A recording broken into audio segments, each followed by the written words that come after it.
Ako ang inyong Lolo Pael. At ako naman si Kabanong.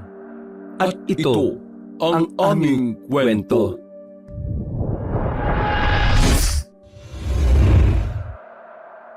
Bawang! Bawang po kayo dyan! Bili na po kayo ng bawang! Bawang po! Bawang kayo dyan, madlang people! May bagong ani po kami mga bawang! Mga wangba! Sneer! Ayun o! Sa bandaron! Sa bahay ng albularyong si Aling Shubidu. Ate, di ba hindi naman bumibili ng wangba yan sa atin si Aling Shubidu? Sungit-sungitan kaya lagi ang atake ni Thunders kahit kanino. Hayaan mo na. Mali mo naman bumili na ngayon. Sige, ikaw ang bahala. Basta, ikaw makipag-usap dyan Kapag ikaw talaga winarla ng albularya na yan, award ka talaga, te. Oo, ako nang bahala. Teka, tara, punta na natin. Bahala ka talaga dyan, Tao po. Tao po. Ano? Ano kailangan nyo sa akin, ha? Relax lang po, Aling Shubidu. Masyado naman po yata kayong high blood, eh. Ano ba kasing kailangan nyo? Bawang po. Baka gusto niyo pong bumili ng bawang. Bawang? Ano naman sa tingin nyo ang gagawin ko dyan sa bawang na yan, ha? Parang kailangan nyo po kasi pampababa po ng blood pressure nyo. Ang ibig sabihin po ng kapatid ko baka kailangan nyo po sa pagluluto po o kaya naman po para sa mga ginagawa nyo pong panggagamot. Hindi ko kailangan ng bawang! Umalis na kayo dito! Istorbo kayo! Sige po, pasensya na po Aling Shubidu. Aalis na po kami. Ang taray naman ng lola mo, te. Hayaan mo na. Ayos lang yan. Sinubukan lang naman natin, di ba? Ano kaya kinakain ni Aling Shubidu? Bakit parang lagi siyang gutom at iritable? Pakontrabida lagi ang atake ni Mudra Hills Kaimbyer na, te. Parang masya pa yung minamaligno sa init ng ulo niya. Hayaan mo na nga sabi. Tara na nga. Maglako na lang tayo sa iba para maubos na kagad itong mga paninda natin. Nang makauwi na tayo ng maaga bago maggabi. Lunes hanggang Biyernes. Ang magkapatid na sina Mika at Isnir ay buong araw na nasa eskwelahan para mag-aral. At pagsapit naman ng Sabado at Linggo, sila ay naglalako ng kanilang panindang bawang sa kanilang baryo gamit ang lumang kariton na minanapan nila sa kanilang pinakamamahal na inang si Clarice. Kilala ang kanilang pamilya sa kanilang baryo dahil ang kanilang ina lamang ang nagtatanim ng bawang at pinaparami ito para itinda. Kaya sila lang ang nagtitinda ng bawang sa kanilang baryo. Ngunit sa kasamaang palad, ang kanilang ina ay maagang namatay. Kaya naman, bata pa lamang ang magkapatid ay natuto ng mga ito na mamuhay ng sila lang dalawa ang magkasama. Ayan, tamang-tama. Hapon pa lang at nakauwi na kagad tayo. Kaya nga, te, tamang-tama at meron pang natitirang oras para paggalukay ubi ng lupa at nang maitanim ko na yung mga bagong eklat na wangba para sa susunod na ani natin.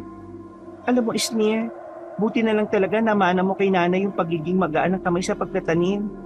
Kapag ako kasi nagtanim, hindi tumutubo yung mga bawang Pero sa'yo, parang ang dali-dali lang. Kasi naman, te, kapag nagtatanim ka, ang dami mong hana sa buhay. Kesyo mainit, masisira ang beauty mo. Arti-artihan ang atake mo, te. Ako, kahit pa Disney princess ang effect ko, carry lang. Okay na magmukhang princess. Basta mabuhay ang ating mga wangba. Ganun. O di ikaw na. Paano ba naman kasi? Ang hirap talaga magtanim Ewan ko ba sa'yo? Ang galing mo magpatubo ng mga bawang. Hindi kaya diwata talaga ako, te. Feeling ko talaga anak ako ng diwata Ako talaga nagmana ng brilyante ng lupa. Gaga, anong brilyante ka dyan? Amoy lupa ka lang, pero hindi ka diwata. Kakapakinig mo yan ng mga drama sa radyo Ay, animal ka. Baka gusto mong paslangin ko lahat ng mga wangba natin. Sige ka. Joke lang, Sisi. Ito naman alam mo naman napakalaga ng mga bawang sa baryo natin Corrected by Dahil kung walang mga wang ba, maglilit pa na sa baryo natin ng mga wang-as. Ha? Wang-as? Aswang! Syunga bells naman to? Ewan ko sa'yo, dami mong alam. Para kay Mika, napakahalaga ng kapatid niyang si Esnir kahit na ito ay isang Becky na hindi tanggap ng iba.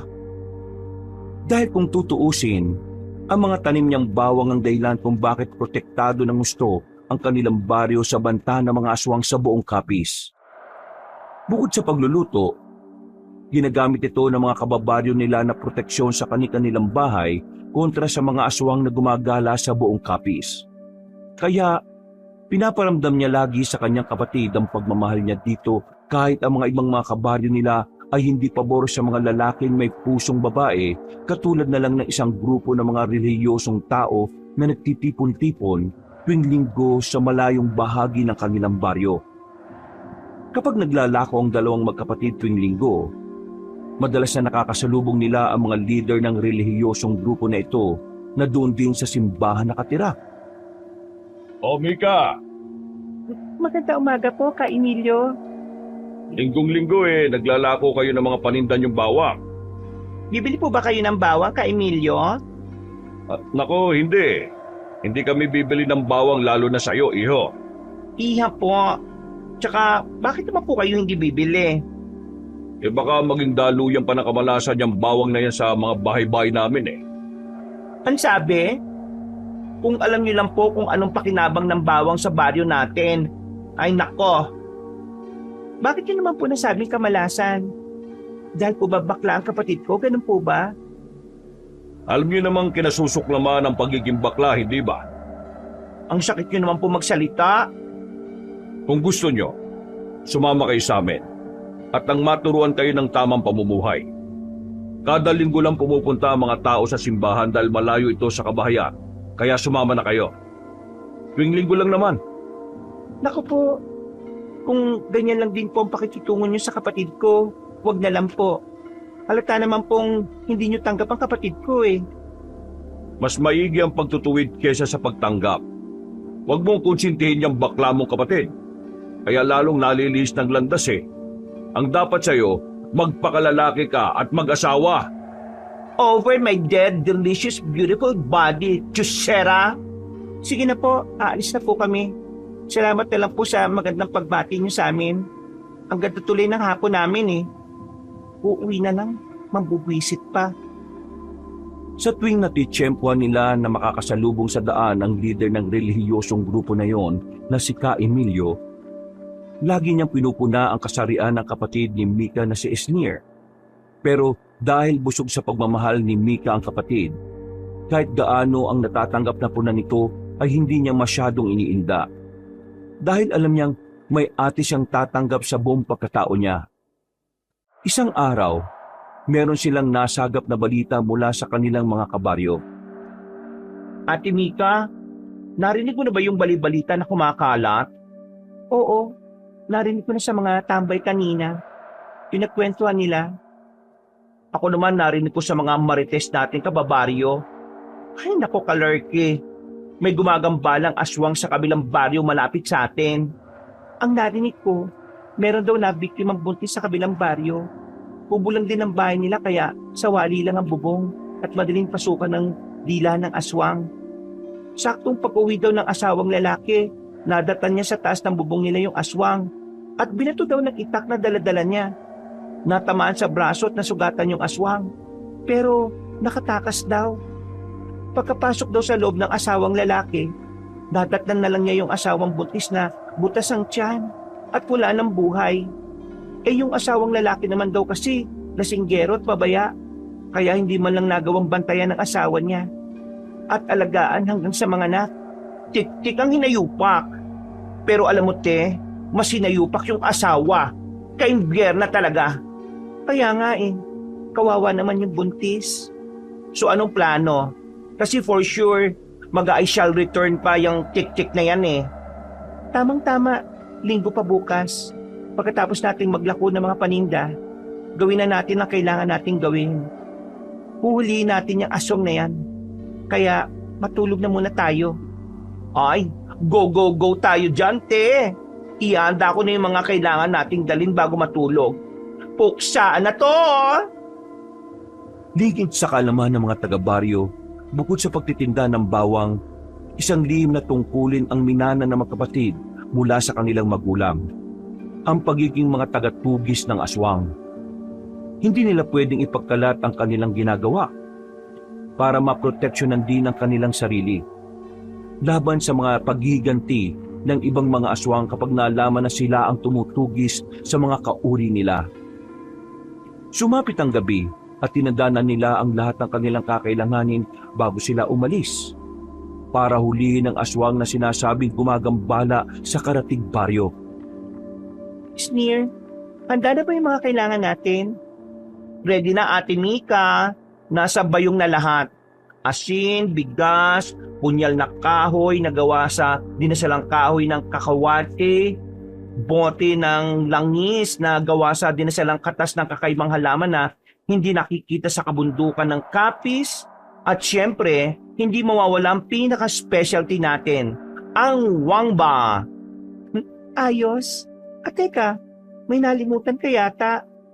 Itong itim na damit pang taklob natin, at saka itim na maskara, syempre, hindi ko malilimutan to, no? E di, pag di natin sinuot to, deadball tayo sa mga eyeball na mga kabaryo natin. Ang dami pa namang chismosang palaka dito. Siguradong mas mabilis pa ang bunganga nilang magmarites ng balita kaysa sa paan natin para tumakbo at nang hindi nila tayo makita. Magiging kwento na lang talaga tayo, te. O siya, sige na, isuot na natin. Tamang-tama't gabi na. Hindi na nila tayo makikita. Isinuot na ng magkapatid ang itim na damit at itim na maskara para hindi sila makilala kung sakaling merong makakita sa kanila. Nagdala pa si Mika ng lampara upang magsilbing ilaw nila sa daan. Dinala naman ni Isnir ang bayong na naglalaman ng kanilang mga kagamitan. Pagkatapos nito, sila ay lumabas na sa kanilang bahay at ito'y isinarado. Pagkatapos, sila ay palihim na pumunta sa kabilang baryo na kung saan sinasabing doon gumagala at nangangambala ang tiktik. Hanggang sa hating gabi na noon at kabilugan ng buwan. Sa kakahuyan sila dumaan na magdurugtong sa kanilang baryo at sa kabilang baryo. Nang malapit na sila sa lugar, inilabas ni Isnir ang bote ng langis para malaman kung merong malapit na aswang sa kanila habang sila ay naglalakad. Ingatan mo mabuti ang bote ng langis, ha? Kapag natapon niya natabasag, wala na tayong paraan para malaman kung may aswang nang malapit sa atin. Bakit ba kasi hindi pinasa sa'yo ni nanay ang paggawa ng ganitong klaseng langis, eh? Una, hindi din alam ni nanay ang orasyon para gawin yan. Dahil minana lang din niya sa mga naunang tagatugis ng aswang ang bote ng langis na yan. Kaya, ingatan mo yan, ha? O edi, wow! Teka, tingnan mo. Kumukulo na ang langis. Malapit lang dito ang aswang, te. Papatayin ko ang mga lampara para hindi tayo mapansin ng mga aswang. Pakiramdaman mong mabuti ang paligid, ha? Siguradong nasa kakahuyan lang yan. Eyeball lang ng mga animal na yan. Yan lang ang hindi ko malalatayan. Pero ang buong katawan niya, yari sa akin. Matitikman niya ang hagupit ng isang diwata. Ang ingay mo? Manahimik ka na nga dyan. Charot lang. Masyado kasing seryoso, eh. Hindi tayo dapat marinig ng mga aswang para mahuli natin kagad. Ay, ate, tingnan mo, yung langis, lumalakas ang kulo. Oo nga, nakikita mo ba yung kubo na yon? Oo, te. Anong iniisip mo? Malakas ang kutob ko na doon papunta yung tiktik. Kailangan natin siyang mapigilan na mabiktima ang nasa loob ng kubong yon. Tara! Nilapitan ni Mika at Isnir ang kubo at nagtago sa halaman habang inaabangan na lumabas ang tiktik. Patuloy sa pagpulo ang bote ng langis, kaya naman nasisiguro nilang malapit lang sa paligid ang aswang na kanilang huhulihin. Ilabas mo na yung mga bigas at datisalan ko na para may palibot na natin sa paligid ng kubo nang hindi mapasok ng aswang ang bahay. Eto, te, at kapag pinangkanan niyang lumapit sa kubo, masasaktan to sa pagakbang sa bigas. Kapag umari na siya ng bonggang-bongga sa sakit, sasabuyan ko naman ng asin para hindi makapag-anyong animal ang gaga at hindi makatakas. At siyempre, ang pinakamabisa sa lahat, bawang. Kapag nasabuyan mo na ng asin, hahagisan ko nitong dinikdik na bawang sa ulo para mawalan ng lakas ang aswang. At ako na ang chuchugi gamit ang punyal na kahoy na gawa sa dinasalang puno ng kakawate. Sige, kung handa na ang lahat, isagawa na natin ang plano. Si Mika ay nagdasal at nagsalita sa ibang lengguwahe habang nasa kanyang kamay ang mga bigas. Nang matapos ang kanyang dasal, hinipan niya ito at kuminang. Nang masiguro na nila itong may bisa na sa tulong ng orasyon, palihim nilang binudburan ng paligid ng kubo. Nang matagumpay niya itong nagawa, bumalik siya sa pinagtataguan nila para antayin ang aswang na lumapit sa kubo. Ngunit lumipas ang 1 oras ay wala pang dumarating na aswang. Kahit na ang langis ay patuloy pa rin sa pagkulo. Sinyalis na may malapit na aswang sa lugar na kanilang pinagtataguan. Kaya sila ay nagsimulang magtaka. Bakit ang tagal naman lumabas ng tik-tik, te? Oo nga eh. Pero nakakapagtaka kasi hindi tumitigil ang langis sa pagkulo. Ibig sabihin, nandito lang yung aswang. Nagtatago din ba yung aswang? So ano to? Tagu-taguan ang atake natin? Teka, alam ko na. Bakit nga ba hindi natin naisip kanina? Na ano? Inaantay natin ang aswang na magpakita para pasukin ang kubo. Pero baka wala sa labas ang aswang. O kung gano'n, nasaan? Nasa loob. Ibig sabihin, kaya kanina pa kumukulo ang langis eh. Dahil ang kubo na yan na inaakala natin bibiktimahin ng aswang eh, ang mismong tinitirhan niya? Tama. At kailangan nating masiguro. Tamang-tama naman, te. Napalibutan natin yung kubo ng dinasalang bigas. Kung tama nga ang feeling mo na aswang ang nakatira diyan sa kubo, pag sinubukan niyang umi-step by the step sa bigas na pinalibot mo, ay award talaga yan, te. Wagi talaga sa aray yan. At pag nangyari yon, mapapatunayan natin true lalo ang hinala mong itsuserang tekla nga ang nakatira dyan. Ay nako ate, ang bright-bright mo doon. Alam ko na, kailangan ko magpanggap na buntis. Parang feeling ko, te, mas effective sa akin yung ganap-ganapang jaunties. Anong ikaw? Ako na, magmumukha ka lang na lasinggerong malaki ang tiyan. Aray anong ganap ko? Ikaw kunwari yung asawa ko. Yak, kadiri, te. Isnira, huwag ka na maarte dyan. Ano ba yan? Asawa ang atake ko eh. Galaw dalaga ako. Hindi makilos lalaki ka muna. Kahit ngayong gabi lang. Ay, sige na nga. Matapos lang tong gabing to. Hinubad nila ang kanilang itim na maskara, pati ang itim na telang pantaklob sa muka. Itinago muna nila ito sa damuhan para hindi sila paghinanaan. At magmukhang simpleng taga-baryo lang. Lumapit sila sa bahay at kumatok sila sa pinto. Maya-maya pa ay bumukas ito at hinarap sila ng isang lalaking nasa edad 40. At napansin nila na meron itong benda sa braso. Magandang gabi po. Magandang gabi naman. Bakit nandito kayo sa kakahuyan? Anong kailangan niyo? Mag-asawa po kami. Buntis po ako pero 2 buwan pa lang po. Pauwi na po sana kami sa baryo eh. Pauwi na kayo? Bakit dito kayo papunta sa kakahuyan may kalsada naman doon sa baryo? At gabi-gabi na naglalakad pa kayo. Buntis ka pa. Ba't mo pinalalakad yung asawa mong gabi-gabi na? Pasensya na po. May binisita lang kami dito sa malapit sa baryo nyo. Bakit kayo kumatok dito sa kubo ko? Anong kailangan nyo? Yung aso po kasi namin, dito po sa kakahuyan tumakbo eh. Kaya po inabol namin at dito po nagawi. Nasa na yung aso nyo? Wala naman ako nakikitang aso na kasama nyo Yun nga po. Nahulog po sa bangin malapit lang dito. Hingi po sana kami ng tulong. Kung pwedeng samahan po ninyo kami para makuha namin yung aso namin. May alam akong bangin sa di kalayuan pero wala naman akong narinig na asong umiiyak o kumakahula. Sigurado po ba kayo? Ibig sabihin po matalas ang pandinig ninyo. Aba, kakaiba naman yata yun. Anong kakaiba doon? Kahit sinong tao kapag may umiiyak o nagngingit-ngit na aso, maririnig dito sa kakahuyan. Dahil alingaw-ngaw ang tunog lalo pat gabing-gabi na at wala ka ng ibang maririnig na ingay.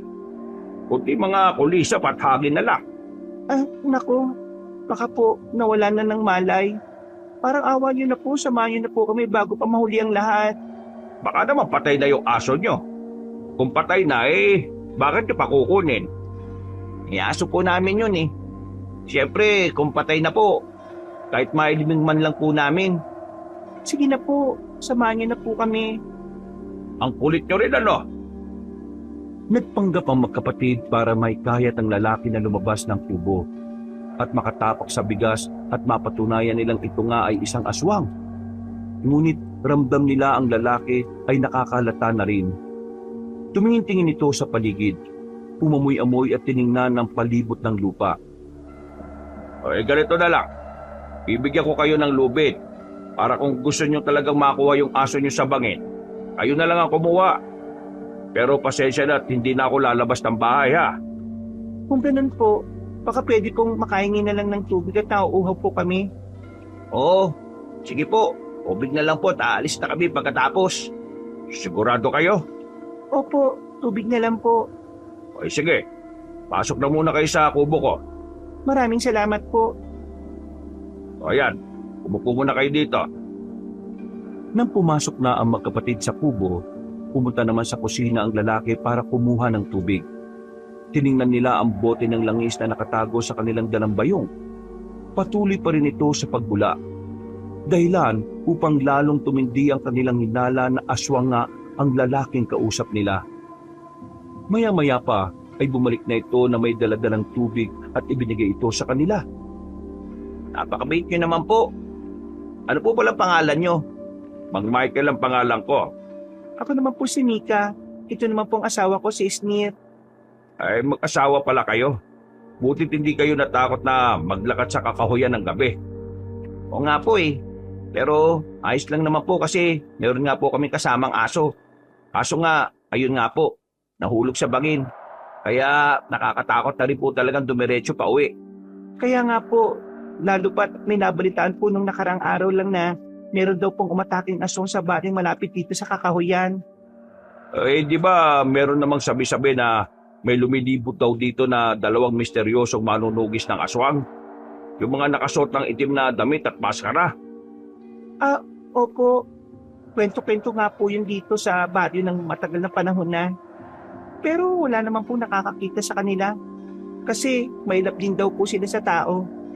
Tsaka wala pa po talaga nakakita sa acting tumutugis sa mga yan ng aswang. Kaya ang sabi ng iba, kwento-kwento lang din daw po sila. Pero totoo sila. Sigurado ako. Paano niyo naman po nasabi? Siguro po kung may makakapagpatuloy na totoo sila, baka yung mga aswang din po, di ba? Kasi sila yung pinapatay nung dalawang misteryosong tagatugis ng aswang eh. Siguro nga. Kaya nga nung nakita ko kayong dalawa iniisip ko kagad na baka kayo yon. Bakit naman po? Kinabahan po ba kayo? Bakit naman ako kakabahan? Kayo talaga Oo nga po. Bakit nga po kayo kakabahan Hindi naman po kayo aswang, hindi po ba? Ay malamang hindi. Bakit naman ako kakabahan nananahimik lang ako dito sa lugar na ito. Siya nga po pala. Bakit po kayo may benda sa braso? Paano po yan? Eto? Ay wala ito. Nahiwa lang ako ng kutsilyo. Naku po. Mag-ingat po kayo lagi. Ang panganib po kasi, nandyan lang po yan sa paligid. Oo nga Ay, siya nga pala. Inumin nyo na yung tubig. Kukuha lang ako ng konting makakain nyo sa kusina, ha? At pagkatapos nyo kumain, pwede na kayong umalis para makatulog na rin ako. Sige po. Tsaka makikingi na rin po kami ng asin. Asin? Bakit asin? Mahilig po kasi ang asawa ko sa maalat Naglilihi po. Pakidamihan na lang din po Oy, siya, sige. Mag-antay lang kayo dyan, ha? Nang iniwan ng lalaki ang magkapatid para pumunta sa kusina, hinanda naman nila ang mga gagamitin kung sakaling ito nga ay aswang. Inantay nila itong bumalik. Kung may dala itong asin, malamang ay simpleng tao lang ito. Ngunit kung hindi naman at magdadahilan ng kung ano-ano, Doon na nila ito sasabuyan ng asin na kanilang itinago sa bayong. Para makumpirma na ito nga ay isang aswang.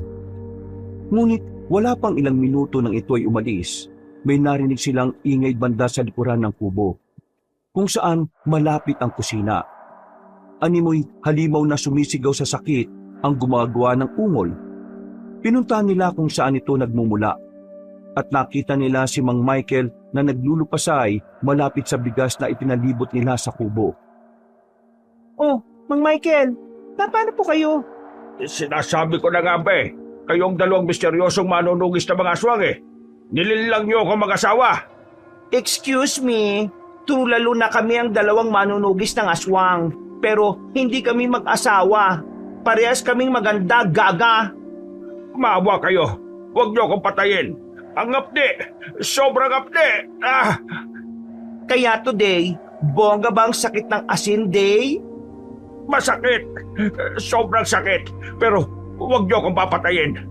Mapayapa lang ako nabubuhay dito sa kakahuyan. Sinasabi ko na nga ba aswang ka? Oo na, aswang na ako. Pero hindi ako nang bibiktima ng tao. Maniwala kayo. Itsuserang palaka. Ano yung sugat na nakatago sa benda mo? Display? Ang aswang na umatake sa buntis na nakatira sa baryo na malapit lang dito sa kakahuyan ay tinaga ng asawa nito sa braso. So for sure, ikaw ang kumerengking na tekla na yon. Vaklang twa? Patawarin niyo ako. Hindi ko na uulitin. Hindi ko na talaga uulitin. Tuso talaga kayo at mapanin lang. Yung paawa-awa mo pagbabalat kayo lang yan Pero ang totoo, punong-puno kayo ng kasamaan. Mga leche kayo, may araw din kayo. Mapapatay niyo ako, pero darating din ang araw na mapapabagsak kayo. Darating ang araw na muling makakagala ang mga aswang sa gabi nang walang takot dahil mawawala ng tuluyan ang dalawang misteryosong manunugis ng aswang. Itagad niyo yan sa bato! Bato mo mukha mo. Sneer, ang bato, ang asin. Superhero ang atake, te. Anyway, hoy, tikla. Di ba sabi namin, magdala ka ng asin? Wala ka bang asin? O eto, meron pala kaming dala. Saluhin mo, warka! May araw din kayo! Chugi bells ka, gagita! Sinaboy ni Sneer ang dala nilang asin kay Mang Michael at lalo itong nagsisigaw sa sakit. Biglang sumingaw sa katawan nito ang usok dahil ang balat nito ay unti-unting nalalapnos.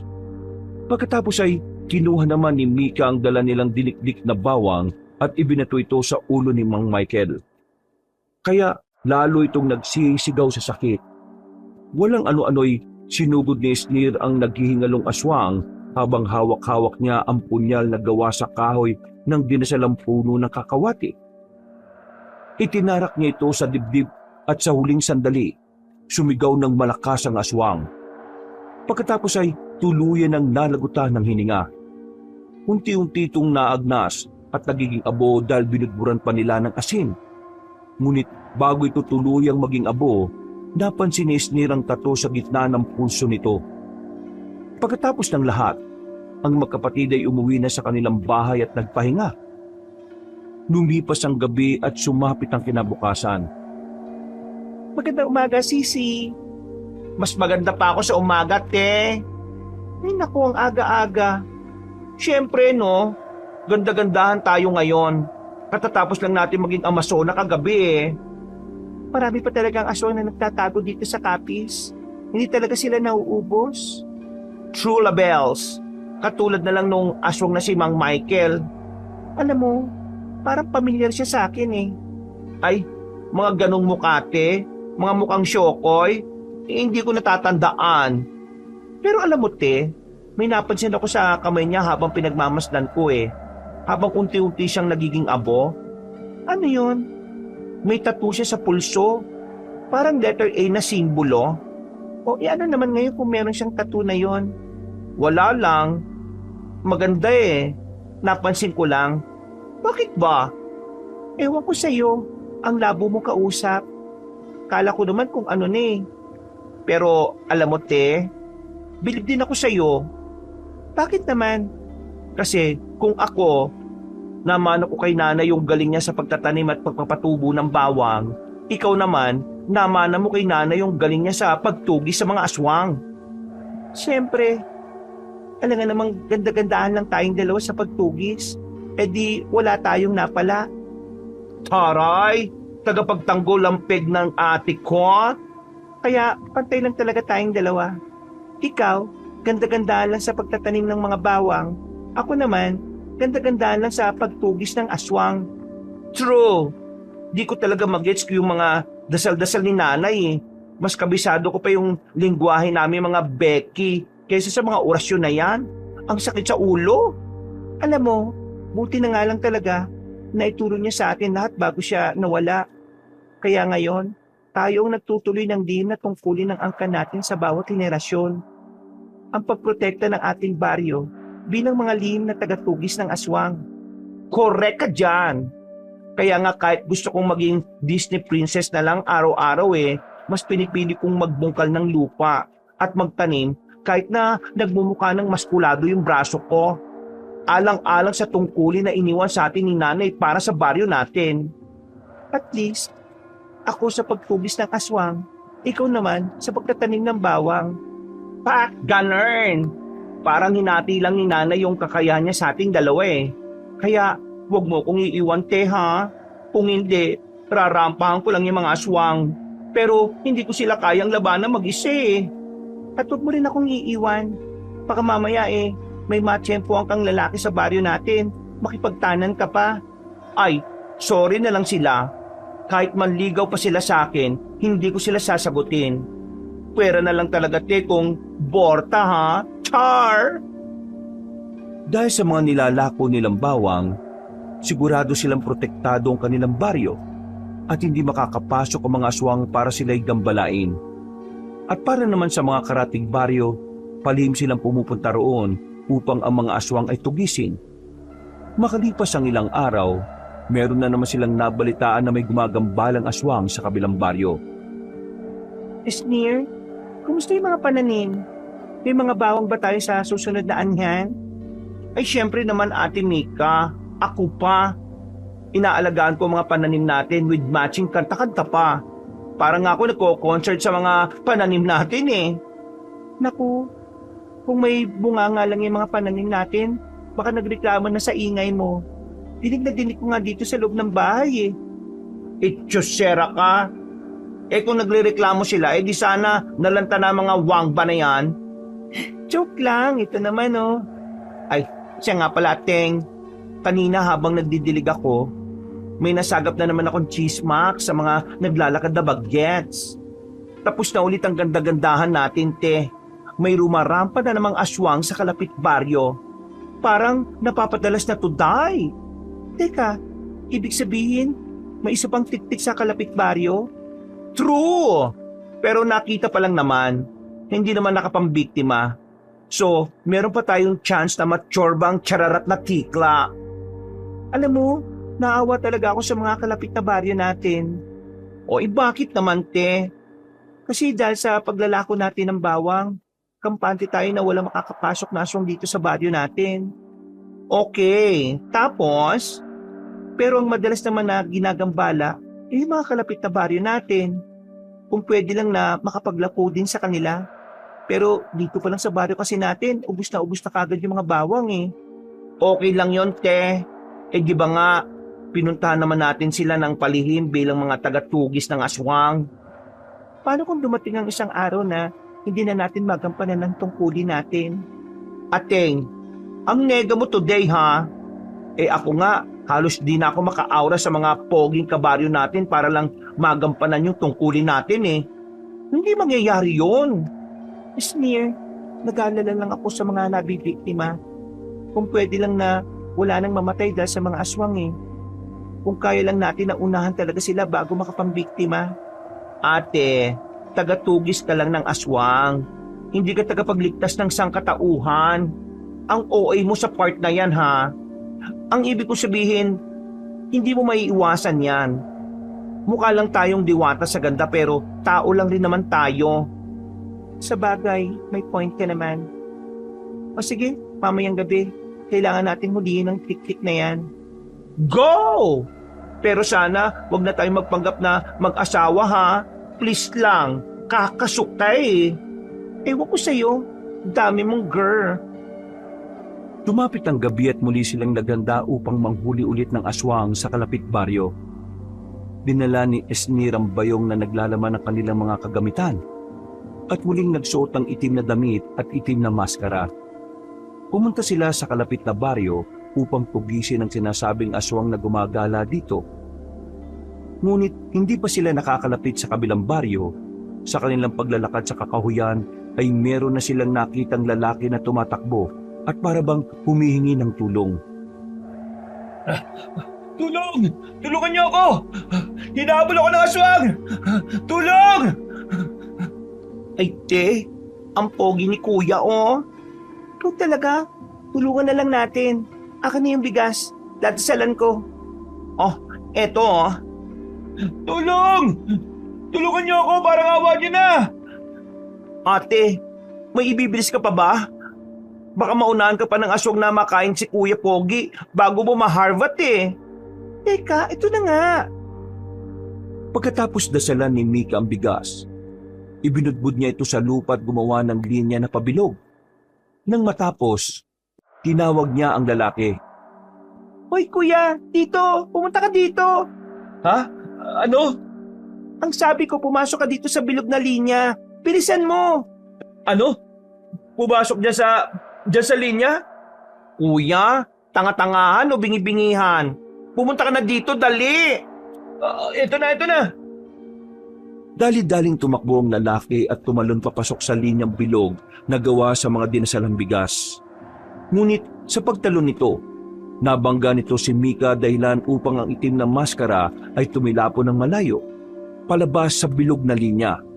At pareha silang natumba sa loob ng nakapalibot na bigas. Aray ko, ano ba?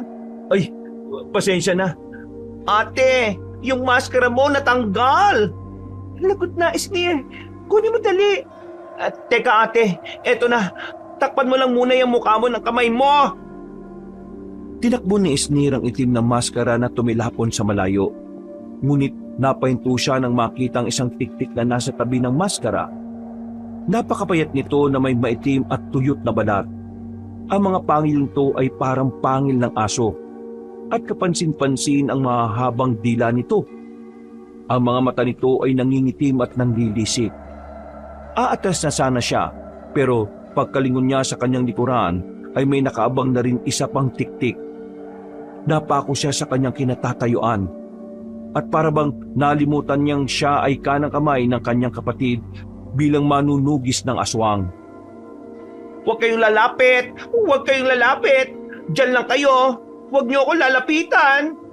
Ano ba nangyayari? Hindi kita makita kasi nagtakip ako ng damit eh.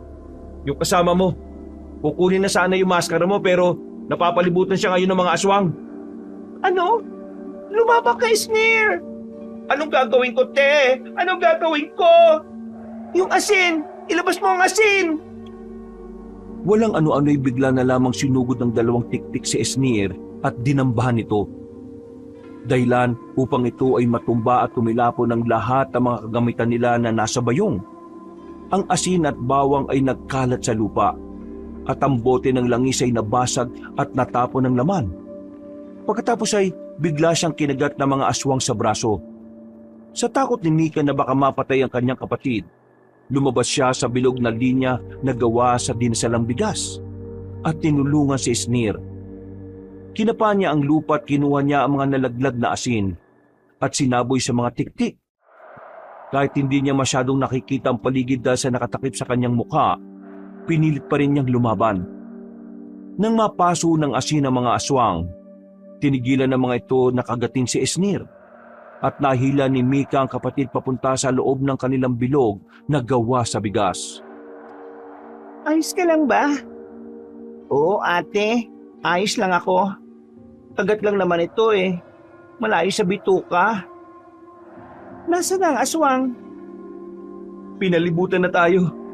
Iniikutan nila ang bilog na linya. Inaantay yata tayo na makalabas dito eh. Hindi sila makakapasok sa loob ng linyang ito. Salamat naman. Kasalanan mo to eh. kung bakit mo ko binanggat tatanggal tuloy yung itim na maskara ko. Pasensya na talaga.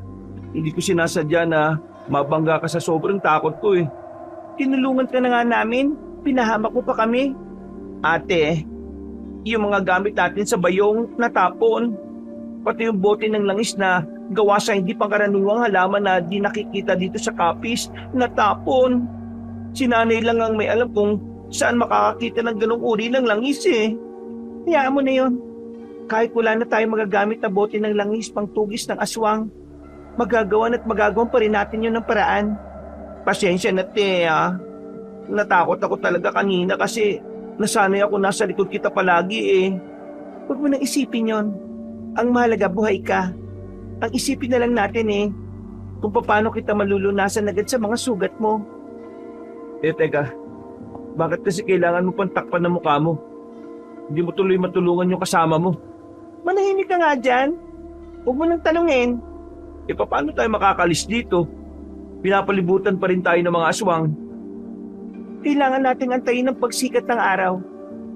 Hindi nahayaan ng mga tiktik na madatnan sila ng sikat ng araw sa anyon nilang aswang. Dahil mamamatay sila sa sinag nito. Kaya aantayin natin ang pagsikat ng araw. Pero kaya pa ba ng kasama mo? Carry lang. Buhay pa naman ako eh. Malayo sa bituka. Patuloy na pumapaikot-ikot ang dalawang tiktik sa linyang bilog.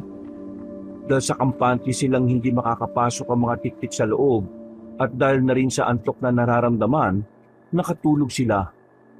Sumikat ang araw nang sila'y gisingin ng lalaking kanilang niligtas. Gising na. Wala na mga aswang. Kanina pa sila umalis bago sumikat ang araw. Ha? Wala na sila?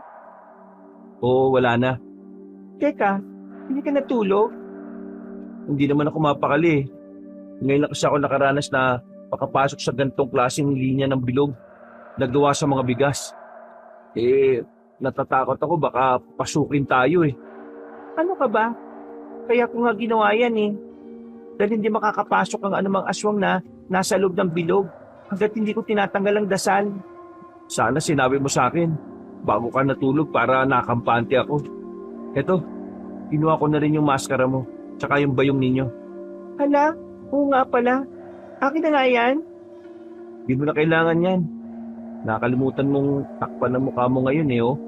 Kita ko na mukha mo. Ako lagot na. Hindi pwede to. Nakita ba ng mga aswang ang mukha ko? Hindi. Sinigurado ko na hindi nila makikita mukha mo hanggang sa umalis sila. Kaya huwag ka mag-alala. Hindi ko sasabihin kahit na kanino. Ate, bakit ang liwanag?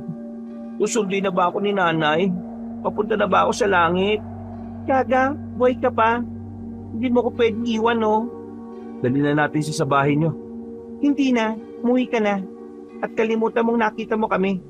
Paano ko makakalimutan yung mukha mo eh? Ang ganda-ganda. Nako, umilit pa si kuya. Tsaka, huwag ka na mag-inarte dyan. Tinulungan nyo ako kaya tutulungan ko rin kayo. Aalalayan ko siya. Ako na. Kaya ko ng kapatid ko. Hindi mo kaya. Ako nang bala sa kapatid mo. Ay te, pumayag ka na. Ako nga hindi ako nag-iinarte eh. Sige na po kuya, panalayan mo ko. Pwedeng buhatin mo na rin ako. Go! Inalalayan ng lalaki si Esnir at patago silang umuwi ng kanilang bahay. Pagka-uwi nila, agad nilapatan ng lunas ni Mika ang sugat ng kanyang kapatid. Habang ang lalaki naman ay nakaupo sa isang tabi at inaantay kung ano pa ang may tutulong niya sa magkapatid. Sabihin mo na lang kung anong kailangan ha. Wala na, makakaalis ka na. Ate, huwag ka namang harsh kay kuya. Hindi niya sinasadya yung nangyari oh. Ang bait-bait nga eh. Aba, porque may tsurit ng isang ito, kinakampihan mo na. Ate, isipin mo, kung ako nga kasama mo sa pagtugis ng aswang eh, napako pa ako sa kinatatayuan ko, nablangko ako. Ito pa kaya si kuya na simpleng tao lang? Oo nga, patawarin mo na ako kasi hindi ko naman sinasadya eh. Isa pati, nakita ka na niya. Hindi mo na mabubura sa isipan niya yon. Pwera na lang kung mabubura mo mukha mo, mamili ka Oo na, sige na. Wala na rin naman ako magagawa eh. Huwag kayong mag-alala. Wala akong pagsasabihan tungkol sa lihim na ginagawa nyo. Tsaka kuya, para mag-gets mo kung bakit kami nakamaskara, ikukuda ko sa iyo ah. Sis, ako na. Baka hindi ka pa niya maintindihan sa mga sasabihin mo. For the go! Ganito kasi yon.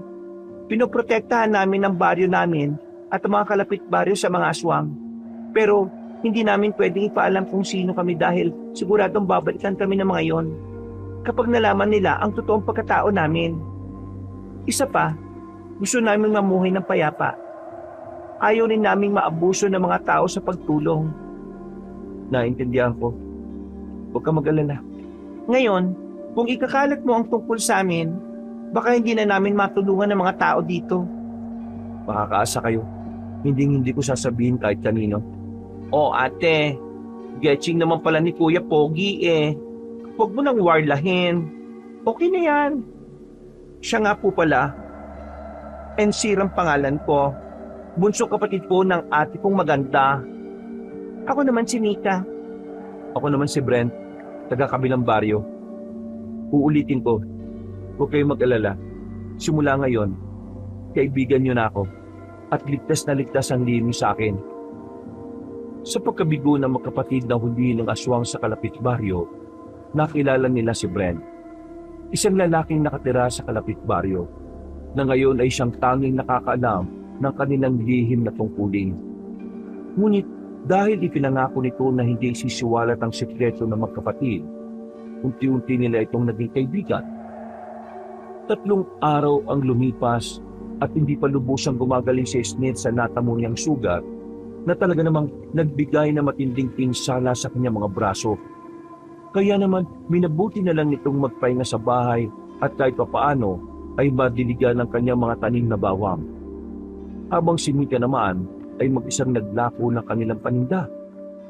Habang naglalako, nakasalubong niya si Brent. Oh, Mika, buti nakita kita sa daan. Oh Brent, bakit nandito ka sa baryo namin? Pupunta talaga ako sa inyo. Buti nakita kita dito sa daan. Bakit? Anong meron?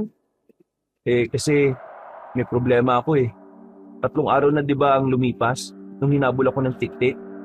Oh, anong meron? Hindi ko alam kung bakit pero ginagambala ako ng mga aswang sa pamamahay ko. Pinasok nila ako sa loob ng sarili kong bahay. Yung 2 tiktik na humahabol sa akin, sigurado kong sila din yun eh. Pero paano ka nakaligtas? Pinatay ko yung kandila na nagsisilbing ilaw sa bahay ko. Tapos, binuksan ko yung bintana sa kwarto ko. Nagtago ako sa ilalim ng kama para isipin nila na lumabas ako ng bahay at tumakas. Pero baka hindi ko nakayanin kung babalikan nila ako eh. Baka balikan nila ako at hindi tigilan hanggat hindi nila ako napapatay. Hindi ko alam kung bakit nila ako ginagambala eh. Kakaiba yan. Kasi ang mga aswang, lumalabas sila at gumagambala sa mga baryo dahil lang sa pagkain. Wala nang iba. Ang lagi lang pinupuntiryan ng mga tiktik ay mga buntis. Kaya nagtataka rin kami ng kapatid ko kung bakit kayo nahabol ng mga yon. Sa kakahuyan ng gabi na madaanan ka namin. Yun nga rin ang pinagtataka ko eh. Hindi naman ako mukhang buntis. Sige, tutulungan kita. Mahihirapan lang talaga kami ngayon dahil wala kaming bote ng langis para malaman agad kung may aswang sa paligid. Pero tamang-tama dahil inaasahan natin na maaaring bumalik ulit sa iyo ang mga aswang. Sasama kita sa bahay mo. Titingnan natin kung babalikan ka ulit nila. Maraming salamat talaga, Mika. Mamayang gabi, susunduin kita sa inyo. Sige, pero bago yon, samahan mo na lang muna akong maglako ng paninda kong bawang. Tamang-tama at wala si Esnir. Hindi pa ba siya gumagaling? Hindi pa eh. Masakit pa rin ang braso niya. Pero kaya niya nang magdilig ng halaman namin kahit papano. Ayan, tamang-tama, nandito ka para ikaw ang magtulak ng kariton. Sige ba? Akin na. Ako na magtutulak. Tutulungan kita maglako. Ayan, sige tamang-tama. Natukin natin tong bahay na to. Bahay yan ng masungit na albularyan si Aling Shugidu eh. Masungit? Parang nakakatakot naman ata na pagbentahan ng bawang yan. Hindi yan. tingnan natin ang galing mo sa pagbibenta ng bawang. Sige na nga, bahala na. Tao po! Tao po! Aling Shubidoo! Tao po! Ah, bawang na naman. Sinabi na, Bili na po kayo ng bawang, Aling Shubidoo. kailangan niyo po ngayon. Himala! At iba yata ang kasama mo. Opo. May sakit po kasi yung kapatid ko ngayon eh. Mabuti naman at hindi mo kasama. Naiirita talaga ako sa kapatid mong yan eh. Napaka-kerengkeng. Akala mo naman babaeng maganda. Grabe naman po kayo sa kapatid ko. Mabait naman po siya eh. Kaya naman po pala kayo high blood lagi pag dumadaan kami. Dahil sa kapatid ko. Pagpasensya niyo na po yun. Masayain lang po talaga yun. O siya, sige. Buti at may kasama kang gwapong binata. Pabili nga ako ng isang supot. O, isang supot daw, gwapong binata. Magbalot ka na dyan ng bawang, no? Sige. Sige po. Ito na po yung isang supot, oh. Ay, salamat, iho. Pagkatapos silang pagbentahan si Aling Shubidoo, patuloy silang naglakad ni Brent at nag-usap at nagkaroon ng pagkakataong magkakilala ng mas mabuti. Alam mo bang, lagi talaga ako napunta dito sa baryo niyo dati. Dito nga rin alam bakit ngayon ko lang kayo nakita ng kapatid mo eh. Anong ginagawa mo dito? Bakit ka laging pumupunta? Inimbitahan kasi ako ng tropa ko na dumalo doon sa simbahan na dinadaluhan niya. Teka, parang alam ko yan ah. Ang leader ba niya na si Ka Emilio? Oo, yun nga, si Ka Emilio. Kaya pala hindi tayo nakikita. Hindi naman kasi ako dumadalo dun eh. Kahit na anong yaya sa akin ni Ka Emilio. Kasi hindi ko gustong tabas ng dila ng leader niyo na yun eh. Lalo na kapag pinupunan niya yung kapatid ko. Alam mo, sa totoo lang, ilang buwan lang din akong sunod-sunod na dumalo. Pero simula nang nagturo na sila ng kakaibang katuruan, unti-unti na akong tumiwalag. Yung turo nila. Yung una, maayos pa eh. Pero bigla siyang nagturo sa amin na dapat ang mga lalaki daw mag-asawa na kaagad. At buntisin daw namin ang buntisin yung mga asawa namin. Kasi mahalaga daw ang pagmamahalan sa paningin na may likha. Kaya pala, lagi niya kinukot ka sa Ismir na sinasabihan na magpakalalaki at isama sa simbahan nila. Kasi gusto niya mag-asawa yung kapatid ko at bumuntis ng babae. Di ba paano palalakihin yung mga bata kung mag-aanak ng marami? Yun nga, ito nga ang pinakakakaiba sa katuruan nila. Ayos lang daw na buntisin ng asawa lagi. Dahil pwede naman daw ipalaglag ang bata. Napakahayop naman ng ganong katuruan.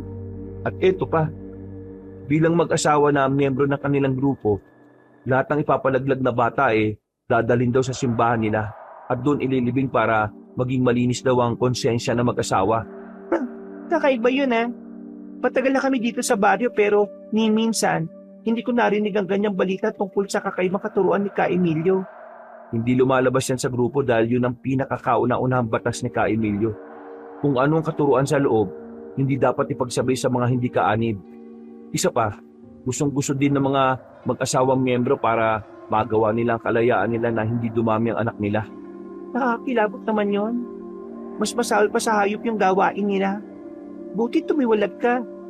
Ayoko naman na mag-asawa tapos ipapalaglag lang namin yung magiging anak namin. Gusto ko maging mabuting ama pag dumating yung panahon na yon. O siya, sige. Tsaka mo na pangarapin yan. Ang isipin mo muna kung paano ka makakaligtas sa mga tik-tik na gumagambala sa'yo. Kaya nga nag-iisip pa ako na makapag-asawa baka hindi na ako umabot ng buhay sa mga susunod na araw. Huwag ka mag-alala, akong bahala. Tutulungan kita. Sige na, uuwi na muna ako. O sige, susundin na lang kita mamaya. Nagiwalay na nga ng daan si Mika at si Brent at umuwi na sa kanilang bahay. Pagka-uwi ni Mika, nadatnan niya ang kanyang kapatid na nakahiga sa kama. Esnir, kumusta ka na? Kumusta na pakiramdam mo? Okay na bang braso mo? Terribles naman, te. Pagaling na rin ang sugat ko. Nadiligan ko na rin yung mga taning mong mga wangba. Siguro naman pagdating ng anihan at kailangan ko nang magbungkal ulit ng kalupaan natin. Magaling ng tuluyan yung magaganda kong braso. Ikaw talaga, patawa ka pa rin. Ay, siya nga pala. Nakita kami ni Brent. Ginagambala pa rin daw siya ng mga tiktik na humahabol sa kanya nung gabing nakita natin siya. True ba? Eh di ba mga jaunties lang naman yung trip ng mga aswang? Yun na nga ang pinagtataka ko eh. Sigurado may ibang kailangan ng tiktik kay Brent. Hindi kaya mga etyoserang Becky mo din yung mga tikla na yon? Inaaurahan lang si Papa Brent? In fairness kasi, te, pak na pak ang dating ng bago nating kaibigan eh. Ay naku, tumigil ka nga dyan. Pero sigurado ko may dahilan. Kaya pupunta nga ako sa kanila para malaman ko din kung bakit. Sus, kunwari ka pa, te. E bet mo rin naman si Brent eh. Hoy, hindi ah. Sorry ka na lang, ateng. Ako ang naunang buhatin. Feel na feel ko nga yung binuhat niya ako eh. Ay naku, puro kakalokohan, Esnir. Biro lang, te. Pero ito, seryoso. Habang wala ka, merong lalaking umaaligid dito sa bahay natin. Borta, te. Feeling ko, may gusto siya sa akin. Umaaligid? Oo, te. Nakarating lang sa akin. Nakatayo banda sa mga puno. Gandang-ganda nga ang atake ko, te. Feeling ko kasi bet ako eh. Baka manligaw sa akin. Ay naku, ikaw talaga, Snero. Tandaan mo, meron tayong lihim na tungkulin. Tama nang si Brent ang nakakaalam ng lihim natin. Hindi na tayo magpapapasok pa ng ibang tao dito sa bahay. Ay, ang KJ mo naman, te. Anong gusto mo, ikaw lang? Mahirap sa judging na katulad ko ang magkaroon ng lalaking magkagusto sa akin. Susunggaban ko na to, die. Snir, very biro. Mag-ingat ka. Hindi natin alam ang panganib na dala ng mga lalaking yan sa buhay natin. Si Brent, wala lang tayong magagawa dahil nalaman niya ang lihim natin eh. Isa pa, kailangan niya ng tulong ko. Yun lang. Pero ikaw, ikalma mo ang kipay mo. Tama nga si Aling Shubidu eh. Kirengking ka talaga. Ilang oras bago lumubog ang araw, sinundo na ni Brent si Mika sa kanilang bahay para isagawa ang paghuli sa aswang.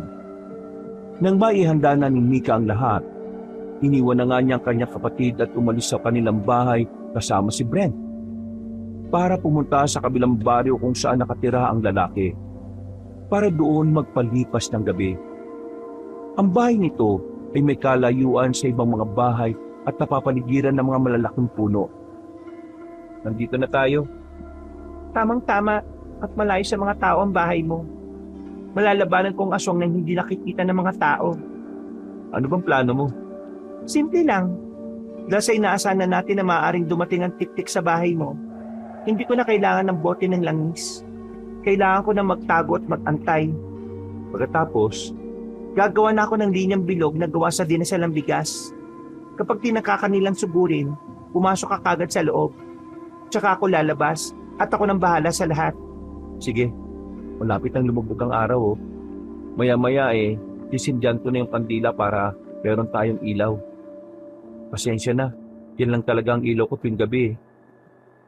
Isinuot na ni Mika ang kanyang itim na damit at itim na maskara. Pagkatapos, isinagawa na nga nila ang kanilang plano. Inihanda na ni Mika ang mga dinasalang bigas at inilagay sa sahig. Sinindihan naman ni Brent ang kandila gamit ang posporo upang magsilbing ilaw at inilagay ito sa lamesa na nasa kanyang likuran. Inilagay naman niya sa tabi ang kahon ng posporo at iba pang mga kandilang hindi nakasindi. Nang nahanda na nila ang lahat, nagtago si Mika sa madilim na kwarto ni Brent. Habang si Brent naman ay nasa labas ng kwarto. Dahil sa wala nang magagamit na bote ng langis si Mika, pinapakiramdaman na lamang nila ang paligid. Maya-maya pa, ay naramdaman nilang parang lumulundo ang bubong ng bahay at parang may naglalakad sa ibabaw nito. Lingid sa kanilang kaalaman, ang dila ng tiktik ay unti-unti nang bumababa sa ibabaw ng kandila at kinuha ito pa itaas. Dahilan upang magdilim at mawala ng ilaw ang bahay. Nawala ang ilaw, yung kandila. Teka lang, wala akong makita. Brent, nasaan ka? Ano nangyari? Teka, ang dilim. Wala akong makita May kumuha ng kandila. Bumukas ang pinto ng bahay, Brent. Magsindi ka ng kandila. Dalian mo! Teka, Hindi ko nga makapa ang paligid eh. Lalabas na ako dito sa kwarto. Anting mo ko dyan. Huwag kang aalis sa pwesto mo. Nararamdaman ko na sila. Nandito na sila sa loob ng bahay. Hindi lang isang naririnig kong yabag eh. Huwag ka mag-alala. Tutulungan kita. Anong gagawin natin? Pumasok ka sa loob ng pinalibot kong bigas. Dali! Hindi ko nga makita ang paligid. Wala akong makita.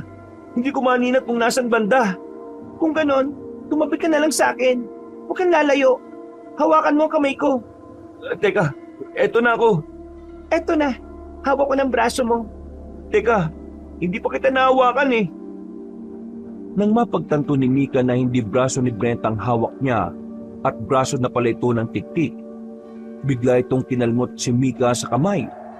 Agad namang kinuha ng dalagang punyal na gawa sa kahoy ng kakawate na itinali niya sa kanyang binti at ginamit yon para putulin ang kamay ng aswang. Sumigaw ito na malakas. Dahil dito, nagkaroon ng pagkakataon si Mika na magsaboy ng asin sa iba't ibang direksyon kahit na hindi niya makita ang paligid. Maya-maya pa ay may humawak na sa kanyang braso. Brent, ikaw na ba yan? Oo, ako na to.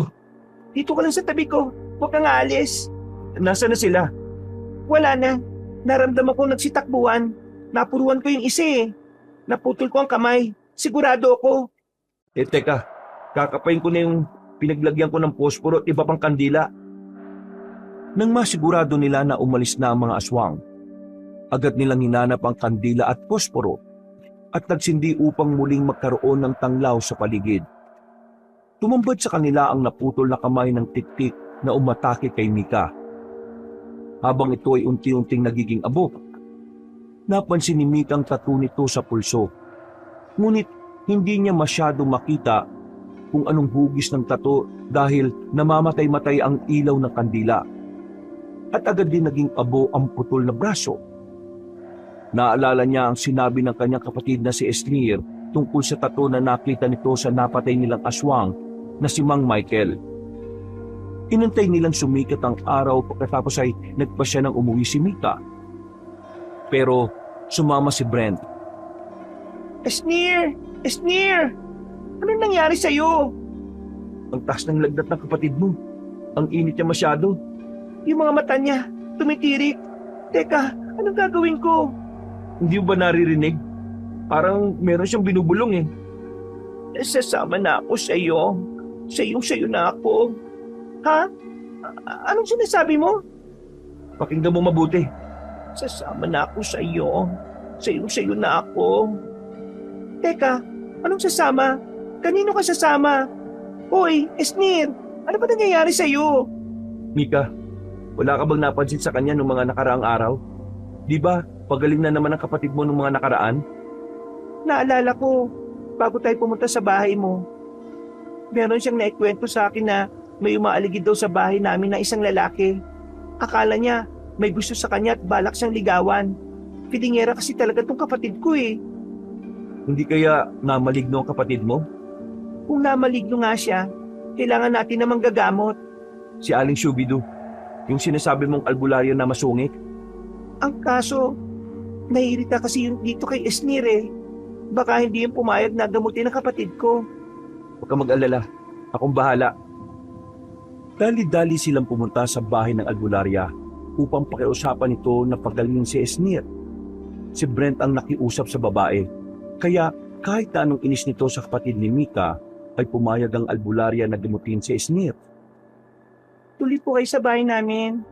Nasaan na ang kerengkeng mo kapatid? Ayan po, nasa kama lang po. Hindi na po kasi talaga namin alam kung anong gagawin namin sa kanya eh. Pasalamat ka, nakiusap itong gwapong kasama mo. Maraming salamat po talaga, Aling Shubidu. Pagalingin po ninyo ang kapatid ni Mika. Salamat po na marami, Aling Shubidu. Simulan niyo na po ang gagawin niyo sa kapatid ko. Sige, magsisimula na tayo. Una, kailangan ko malaman kung ano ang gumagambala sa kapatid mo. Kumuha kayo ng planggana na may maligamgam na tubig, kandila at posporo. Kumuha nga si Mika ng mga sinabi ng albularya at ibinigay ito sa matanda. Nang maiabot na ito sa kanya, hinawakan ng albularya ang kandila. Sinindihan at itinapat sa ibabaw ng plangganang may maligamgam na tubig. Nagdasal ito ng orasyon habang ang isang kamay naman nito ay nakahawak sa noo ni Esnir. Nang ang kandila ay unti-unting nalulusaw at pumapatak sa malgamgam na tubig na nasa planggana, ito ay nagkaroon ng hugis. Maligno! Ginagambala ng maligno ang kapatid mo! Siguro nga po, dahil may naikwento po siya sa akin na may nakikita siyang lalaki na umaali-aligid sa kanya. Sa dinami-rami ng makakakursunada sa kapatid mo, maligno pa! Unti-unting kinukuha ng maligno ang espiritu ng kapatid mo. Kapag tuluyang mailayo ng maligno ang espiritu sa katawan niya at naputol ang manipis na sinulid na nagdudugtong sa pagitan nito, mahihirapan na ito makabalik at makatuluyan ng mamatay ang katawang lupa niya. Ibalik po ninyo ang espiritu ng kapatid ko. Parang awan niyo na po. Sila po ang may kakayahan na magpalago ng mga pananim namin na bawang. Kung mawawala pong kapatid ko, siguradong mawawalan po ng bawang dito sa baryo natin. Hindi pa nakakalayo ang mga ito. Kaya sigurado akong bababawi pa natin ang espiritu niya. Kung ganon, paano po? Kailangan ko ding maglakbay sa espiritual na dimensyon para makuha ko sa maligno ang kapatid mo. Pero meron tayong problema. Ano po yun? Ang paraan para mabawi ko ang kapatid mo ay ang mahawakan niya ang kamay ko para maibalik ko ang kanyang espiritu sa kanyang katawan. Pero hindi ba't naiinis din sa akin ang kapatid mo? Siguradong hindi siya sasama sa akin. Kaya kailangan mo sumama sa espiritual na dimensyon. Ikaw ang hahawak sa kanyang kamay. Sige po, sasama po ako. Ano pong gagawin natin? Maghahawak-hawak tayo ng kamay. Hawakan mo ng kanang kamay mo ang kaliwang kamay ko. At hawakan mo naman ng kaliwang kamay mo ang kanang kamay ng kapatid mo. Habang hawakan ko naman ng kanang kamay ko ang kaliwang kamay ng kapatid mo. Ako po, ano pong gagawin ko? Yakapin mo lang ako, iho. Po, kasama po ba talaga yun sa kailangang gawin? Hindi naman. Sige, wag na lang. Maupo ka na lang dyan at bantayan mo kami. Sige po. Mika, pumikit na tayo at magdadasal na ako. Nang pumikit si Mika at Aling Shubidu, tanging sinasambit lang na dasal ng albularya ang kanilang naririnig. At nang sinabi ng albularya na sila ay dumilat na, nagulat si Mika sa kanyang nakita sa paligid. Aling Shubidu, nasaan na po tayo? Bakit ang dilim? Tapos, may mga hamog sa ibabaw ng lupa. Nasaan ang bahay? Bakit tayong dalawa na lang ang nandito? Ang espiritu natin ngayon ay naglalakbay na dito sa espiritual na dimensyon. Huwag na huwag mong tatanggalin ang kamay mo sa pagkakahawak sa akin. Kapag bumitaw ka, maliligaw ka at hindi ka na makakabalik. Maliligaw ka at hindi na makakabalik ang espiritu mo sa iyong katawan. Paano po natin hahanapin ang kapatid ko? Napapansin mo itong nakalutang na mahaba at manipis na telang sinulid na papunta sa kawalan? Opo, nakikita ko nga po. Yan ang nagdurugtong sa pisikal na katawan at espiritual na katawan ng kapatid mo. Kailangan natin itong sundan para maabutan natin ang maligno na kumuha sa kanyang kaluluwa. Sige po, tayo na po. Nagsimula na maglakad ang dalawa sa kawalan. Madilim at puno ng hamog ang lupa. Ang tanging ilaw lamang na nagbibigay liwanag sa kanila ay ang liwanag na nanggagaling sa manipis na sinulid na bakas ng espiritu ni Esnir. At sa hinaba-haba ng kanilang paglalakad, nakita nila ang maligno na nakahawak sa kamay ni Esnir habang sabay na naglalakad. Nang maramdaman ng maligno na may sumusunod sa kanila ni Esnir, ito ay tumingin sa likod at tinitigan sila Mika ng masama. Nakita nila Mika at ng albularyang si Aling Shubidu ang itsura nito. Ito ay mistulang payat na taong merong pulang balat at may itim na mukha. Ang buhok nito sa ulo ay maninipis na parang panot. Mahaba at malaki ang ilong na parang butas-butas at ang mga mata ay parang mata ng ahas na nagmumula. Esnir! Kapatid ko! Hoy, ate! Ano ginagawa mo dito? Halika na, bumalik ka na dito. Layuan mo ang malignong yan. Eksahirada ka, te. Jowa ko to, no? Esnir naman. Hindi mo ba nakikita yung itsura ng kasama mo? Maligno yan. Anong maligno? Jowabel ko kaya to. Palibasa, ikaw may brand ka na eh. Hayaan mo na lang ako lumigaya, no? Mika, nasa ilalim ng kadiliman ng maligno ang kapatid mo. Hindi niya alam ang tunay na nangyayari at hindi niya nakikita ang anyo ng maligno na nakikita natin. Kailangan kong basagin ang bumabalot na kadiliman ng espiritu niya para makita niya ang tunay na anyo ng maligno. At kasama mo pa talaga si Aling Shubidoo, ha? Tatarayan lang din ako niyan eh. Nagsimulang magdasal ang albularya ng isang makapangyarihang orasyon. Dahil sa pagkakataong ito, hindi nadadaan sa pakikipag-usap at pakikipagkasundo ang maligno. Kailangan tong sindakin ni Aling Shubidoo para hindi na muling gambalain pa si Esnir.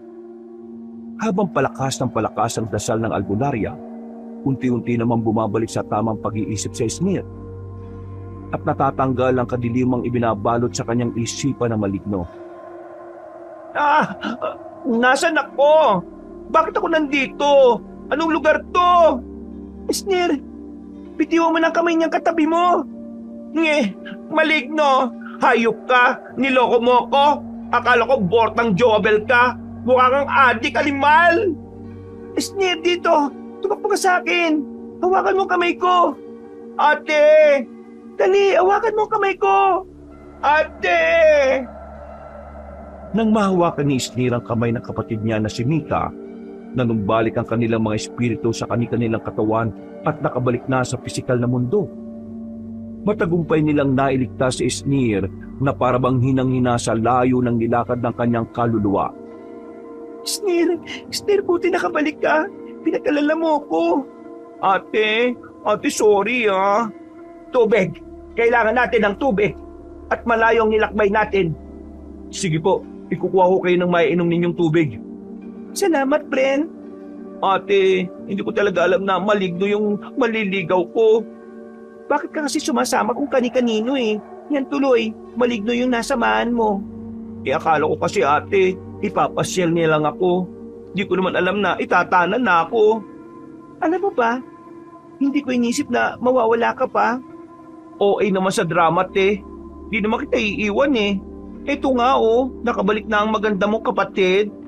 Yan kasi, kekere-kerengkeng ka. Kala mo naman kagandahan. Ayun na naman pumatandang hukluban. Winarla na naman ang fest ko.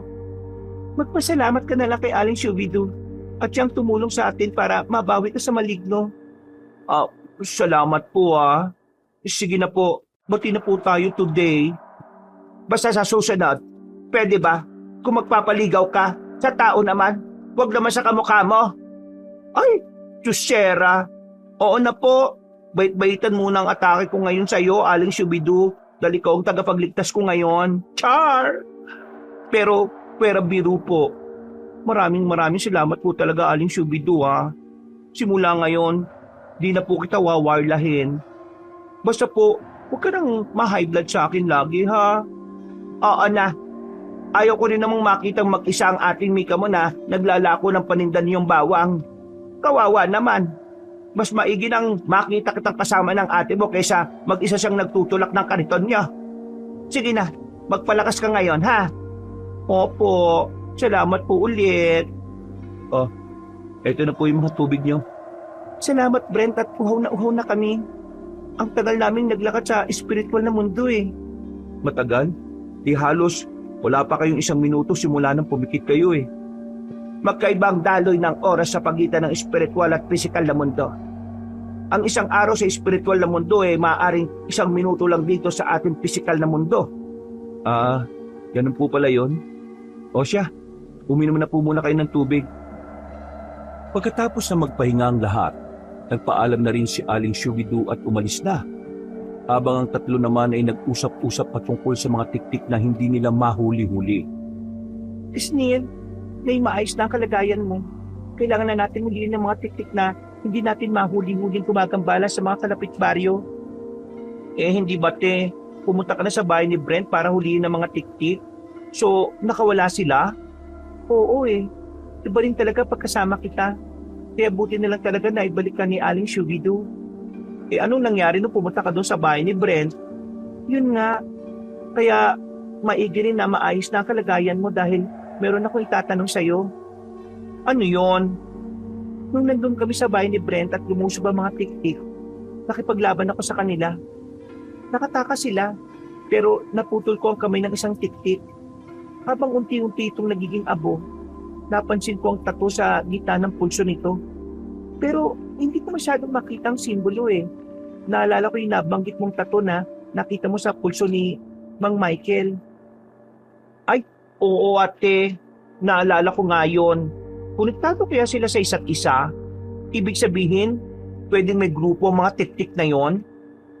Yun nga kailangan nating alamin. Pero natatandaan mo ba ang hugis ng simbolo? Oo, para siyang letter A. Yun ang natatandaan kong simbolo eh. Letter A? Saan naman tayo magsisimula maghanap ng ganong simbolo? Nang marinig ni Brent ang simbolo na sinasabi ng nag-uusap na magkapatid, siya ay natulala at napaisip dahil alam niya kung saan ito matatagpuan.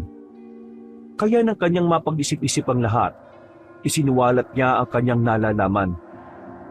Alam ko kung saan matatagpuan ang simbolo. Ha? Alam mo? Oo, sigurado ko. Sigurado. Kung ganon, saan mo nakita yung simbolo? Sa altar ng simbahan nila Ka Emilio.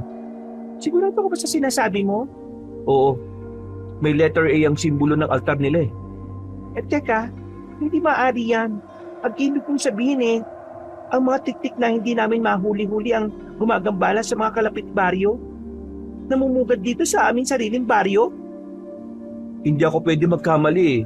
Kung parehas ang simbolo na nakita nyo sa mga pulso ng mga tiktik at ang simbolong nakita ko dati sa altar ni Ka Emilio, ibig sabihin, ang mga leader ng simbahan ang mga tiktik na gumagambala sa mga kalapit baryo. Pero paano mangyayari yun? Protektado namin ang baryo. Walang gumagambala sa amin dito eh. Ate, naalala ko yung sinabi ni nanay dati. Hindi gagambalain ng mga aswang ang baryo na kanilang pinamumugaran. Isa pa, ngayon ko lang naisip, kaya pala ayaw bumili ni Ka Emilio ng mga paninda natin na bawang. Ang buong akala ko eh, dahil sa itinuturing niya akong malas. Pero yung pala, siya ang may dala na kadiliman dito sa baryo natin. Isa siyang mapanlinlang na ahas. Ngayon, naintindihan ko na kung bakit ako ginagambala ng mga tiktik. Kahit hindi naman ako buntis. Ano sa tingin mo ang dahilan? Di ba nakwento ko sa'yo? Simula nang tumiwalag ako sa simbahan ni Ka Emilio bilang kaanib ng simbahan nila dahil sa mga baluktot nilang katuruan, doon nagsimula nagguluhin ako ng mga aswang eh. Dahil hindi ko tinanggap yung sinasabi nila sa akin na kautusan daw ng Diyos ang mag-asawa at buntisin ko ng buntisin para sa aming kaligayahan at ipalaglag ang mabubuong bata. Pagkatapos dadalhin sa simbahan para linisin ang aming konsensya. Maaring pinapatay nila ang sino mang makakaalam ng ganong kautusan at titiwalag sa kanilang kakaibang relihiyon para mapanatili nilang sikreto ang karumal-dumal nilang paniniwala. Sigurado sa likod ng ganoong kautusan, sila ang kumakain ng mga batang ipinalalaglag. Kaya pala pamilyar sa akin yung napatay nating asong na si Mang Michael eh. Parang nakita ko na siyang kasama ni Ka Emilio. Sabi ko na nga ba eh. Kinasusuklaman ako ng lalaking yon. Pero mas nakakasuklam pala ang gawain nila. Kaya pala kahit kailan hindi ko kayang tanggapin ang imbitasyon niya na sumama sa kanila. At yun din ang dahilan kung bakit hindi natin alam na sila palang aswang. Dahil kahit kailan ay hindi natin naisipang pumasok sa kanilang simbahan. O so anong plano nyo? Yun nga, wala tayong sapat na katibayan. Paano natin mapapatunayan? Wala na rin ang bote ng langis para maging basihan natin na may mga aswang nga sa paligid. Ay teka ate, alam ko na, may naisip na akong paraan. Paano? Brent, hindi ba nabanggit mo na dati ka nagsisimba kina Ka Emilio? Oo, bakit? Panahon na para magbalik loob ka at imbitahan mo kaming dalawa. Parang naiisip ko na yung naiisip mo, Sisi. O sige, gawin na natin yung naiisip mong plano. Si Brent ay nakitulog muna sa bahay ng magkapatid upang hindi na muling gambalain sa kanyang bahay na nasa kabilang baryo. Pinalipas nila ang ilang araw at inintay ang araw ng linggo. Nang sumapit ang pinakahihintay nilang araw kung saan nagtitipon-tipon ng mga kaanib ng simbahan ni Ka Emilio. 4:00 ng hapon ang pagtitipon at ang tatlo ay nagbihis at dumalo sa simbahan ni Ka Emilio. Ka Emilio, magandang hapon po. O Brent, himala at bumalik ka. Hindi ba tinalikuran mo ang kautosan? Ano ngayon nagbago ka ng desisyon? At kasama mo pa ang dalawang magkapatid na mahirap ding imbitahan. Meron na po kasi akong kasintahan. Ito po si Mika. Teka, Mika, totoo ba ito? Aba, kamakailan lang todo tanggi kayo sa pag-imbita namin sa inyo Gusto ko rin po kasing samahan ng kasintahan ko po dito sa simbahan na dinadaluhan niya. Pumayag na rin po ang kapatid ko na si Esnir na sumama. Magandang hapon po, Ka Emilio. Oh, himala, lalaki ka na. Anong pumasok sa kokote mo? Handa ka na ba mag-asawa? Opo, Ka Emilio. Lalaki-lalaki na po. Handa na pong manghuli ng aswang. Manghuli ng mapapangasawa. O siya, sige. Maupo na kayo at maya-maya magsisimula na tayo. Nang makaupo ng tatlo, itinuro ni Brent sa magkapatid ang simbolo na nasa altar. At nakumpirma nga nilang ito ang simbolo na nakita nilang nakatato sa gitna ng pulso ng mga tiktik na kanilang nakalaban. Napansin din nila ang isang leader na laging nakatago ang isang kamay sa likod. Marahil ito ang tiktik na pinutulan ng kamay ni Mika sa bahay ni Brent. Habang nagsasalita sa harapan si Ka Emilio at nagmimisa, pasimpleng lumabas si Mika upang pakunwaring pumunta sa palikuran at kanyang sinimula ng unang hakbang ng kanilang plano. Palihim niyang dinasala ng dala-dala niyang bigas at ipinalibot ito sa simbahan. Ang simbahan ay may kaliitan kaya naman madali niya itong napalibutan. Pagkatapos ay muli siyang bumalik sa kanilang kinauupuan na parang walang nangyari. Nang matapos ng misa, isa-isa nang umalis ang mga tao at tumahakbang sa linyang bilog na gawa sa bigas. Pinagmasdan nila ang lahat ng mga taong humahakbang sa bigas. Hanggang sa ang mga ito ay tuluyan ng umalis at sila na lang ang natira kasama ang iba pang mga leader ng simbahan. Nang masiguro na nilang ang lahat ng humakbang sa labas ng pinalibot na bigas ay mga normal pang tao, kinausap na nila si Ka Emilio. Mika, Esnir, maraming salamat at nagdesisyon na kayong magbago at pumunta sa simbahan. Maraming salamat din po sa pagtanggap niyo sa amin. Aba, oo naman. Basta ba magpabuntis ka na kagad sa nobyo mong si Brent, ha? Makakaasa po kayo, Ka Emilio. Kahit ilan pa po ang gusto ng nobyo ko. At ikaw naman, Esnir, dahil nagpapakalalaki ka na, maghanap ka na ng bubuntisin mo. Opo naman, Ka Emilio. Matinik po ako. Kahit aso papatusin ko. Loko-loko ka talaga, oh. Isa nga po pala, meron po kaming hinandang mga pagkain sa bahay nila Mika. Kung gusto niyo po, sumama po kayo sa amin. Kahit ngayon lang po. O siya, sige. Pero hindi kami magpapagabi, ha? At meron mga miyembro natin na nagatid ng mga nilaglag nilang bata. Ibabaon pa namin ang mga yon sa bakuran ng simbahan. Lumabas na ng simbahan ng tatlo. Inaantay na sumunod ang mga lider ng simbahan kasama si Ka Emilio.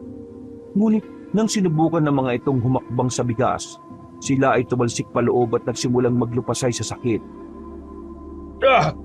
Sakit! Punyemas! Ano pa problema, Ka Emilio? Bakit po tila hindi pa kayo makalabas sa simbahan? Iyang orasyon na yan! Yan ang orasyon na ginagamit ng dalawang misteryosong manunugis ng aswang na pumutol sa kamay ng isang naming kasamahan. So true labes ang espekulasyon namin sa inyo mga tsararat. Kayo nga ang mga tiklang rumarampas sa mga kalapit baryo. Mga animal kayo! Kayo ang dalawang manunugis ng mga aswang. Kayo ang pumatay sa isa sa mga kasama namin tiktik na si Mang Michael na naninira sa kakahuyan. Kayo ang pumutol ng kamay ng isa kong leader dito sa pinagtataguan naming simbahan. Paano nyo nalaman ang tungkol sa amin? Paano? Dahil sa simbolo na nakalagay sa altar nyo, na siyang nakatatak sa mga pulso ninyo. Hayop ka, Brent. Dapat talaga matagal ka na namin pinatay simula nang tumiwalag ka. Nilinlang nyo kami! Nilinlang nyo kami! Kayo ang manilinlang. Ang buong akala namin, mapayapa ang baryo namin dahil protektado to ng mga nilalako namin bawang. Pero dito pala kayo namumugad, mga aswang. At sa bawat pagkutya nyo sa akin bilang bading, sa bawat pagsasabi nyong kasuklam-suklam ako, kayo pala ang puri na salot dito sa baryo? Mawa kayo sa amin. Pakawalan nyo kami dito sa loob ng orasyon mo. Hindi na kami mambibiktima ng mga tao. Kaya nga gumawa kami ng katuruan patungkol sa paglalaglag ng mga ipinagbubuntis na bata. para yun na lang ang kakainin namin imbis na mambiktima ng mga buntis sa ibang baryo. Maging ang katuruan nyo ay hindi nyo dapat itinuturo sa mga inosente mga tao dito. Nilalason yung isip nila eh. Tinuturo nyong ayos lang ang kahalayan habang kinikitil nyo ang mga buhay ng mga sanggol na dapat sana mabubuhay dito sa mundo. Sneer, akin na mga asin at bawang. Eto na ate. Humanda na kayo. Matsutsugin na kayo mga eksehiradang tikla na gumagambala sa mga baryo. Lalo ka na, Kainilyo! Dahil wala na ang normal na taong miyembro ng simbahan at nakalayo na ang mga ito, walang nakakarinig ng mga nangyayari. Sinabuyan ni Mika ng asin at bawang ang mga tiktik na napulong sa pinalibot niyang bigas sa simbahan. Nang ang mga ito ay hindi na makatayo at hinang-hina sa sakit na dulot ng mga sinaboy na bawang at asin ni Mika, inilabas niya ang punyal na gawa sa dinsalang kahoy ng puno ng kakawati at isa-isa silang sinaksak sa dibdib. Sila ay unti-unting naging abo at nilipad ng ihip ng hangin. Walang bakasang naiwan sa mga ito. Kapag nalaman ng mga taga-baryo na wala nang leader ng simbahan na to, ano mangyayari? Sa sobrang layo ng simbahan na to, tuwing linggo lang sila nagpupunta. May isang linggo pa para malaman nilang wala nang tinuturing nilang leader ng simbahan na to.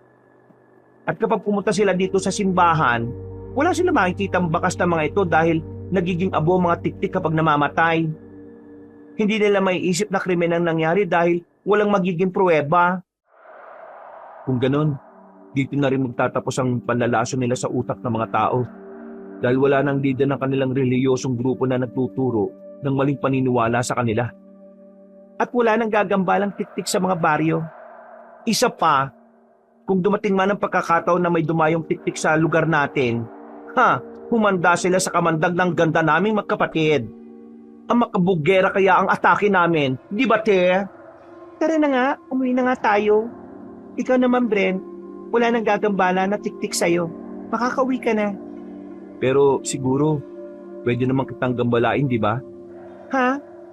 Anong ibig niyong sabihin? Gambalain ng ligaw. Eksahirada! Umuwi na muna tayo. Doon na tayo maglandian. Naiirita ako ha. Ay teka, makapaghanap nga ulit ng maligno. Hoy, tumigil ka nga dyan, Sneer. Tara na nga. Sabay mo na lang ituloy ang sasabihin mo, Brent. Lumipas sa mga araw at nalaman na nga ng mga tao na wala ng tao sa simbahan na kanilang pinupuntahan. Ngunit dahil walang bakas na naiwan sa nangyaring pagtugis ng magkakapatid sa mga lider ng simbahan na iyon, inisip ng mga tao na maaaring umalis na sila sa baryo ng walang paalam. Unti-unting nalimutan ng mga tao ang baluktot na kautusan ng mga ito sa paglipas ng panahon at muling namuhay sa tamang prinsipyo. Wala na rin gumagambalang mga tiktik sa kani-kanilang baryo. Dahil sa takot sa hindi kilalang manunugis, lumipas ang panahon. Naging mag-asawa sina Brent at Mika. Nagkaroon sila ng anak na siyang magmamana ng pagiging manunugis ng aswang. Habang si Sneer naman ay naging mabuting tiyuhin sa bata at nanatiling isang kabugerang bading. Wakas,